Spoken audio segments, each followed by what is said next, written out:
Team Easy Out. Hi. Mine is Samir. And our update, this is our update for March 13th. Yes. So, as you can see, this was our model from last week, which is just the Agros model with a hole cut out for the balloon.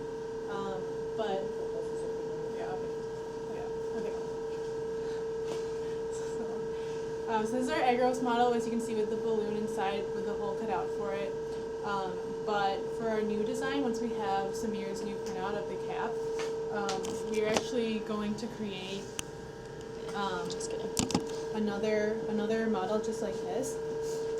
Okay, another model just like this, in order to encompass the whole entire balloon and not just around the So side we'll put of the it. second copy of the gel model on top and cut out a hole just for the water filling and then a tiny hole for the catheter insertion so that it'll all be surrounded.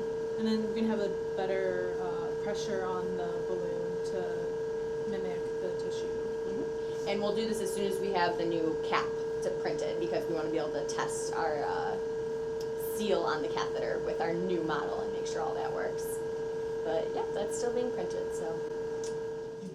Hey everyone, now I'm going to go over some of the changes that we made to our catheter cap and just talk about some of the things that we're going to be doing with that. So yeah, I'm just going to go through it step by step and then talk about what we're going to be planning to do for the future. Alright, so right here you can see what our original design was. So we just basically start off with a very simple entryway and then on this side an exit. And so in a previous video you saw that actually did work pretty well at keeping the leak, keeping the interface very leak free from the catheter. However, we're going to work towards actually now incorporating more of some kind of stopper so that we can start actually letting the controlled release of the urine. Okay, so here's the new design we have. If you look at it right now, it looks pretty similar. This is again the entryway from the catheter from the body. However, I redesigned the other side for it to include, if you see right here, a very kind of more intricate entry, I guess, opening on this side. And so this will serve as the port for the patient to be able to excrete the urine when on demand. And so this, as I said, will be the top. And so I also created the spout, which is right here. As you can see, it contains a similar layout as the previous one. So what it should be able to do is actually lock into this opening right here, and so allow for the fluid to leak out, or to go out.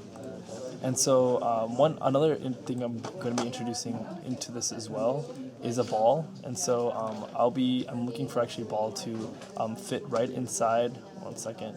If you look inside here, so right here, essentially the ball would fit right here, and so it'll be the same diameter as this opening, as this one right here. And what should allow it to do is it will, when this is inserted with the ball into the catheter, it will stop any fluid from going out of this way.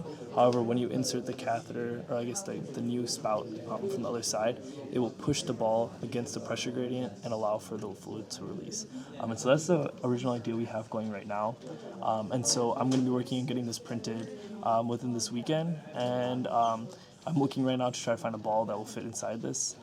But then once we have all those components, we're going to actually do some trials with that and see how it works out once we have our redesigned bladder model.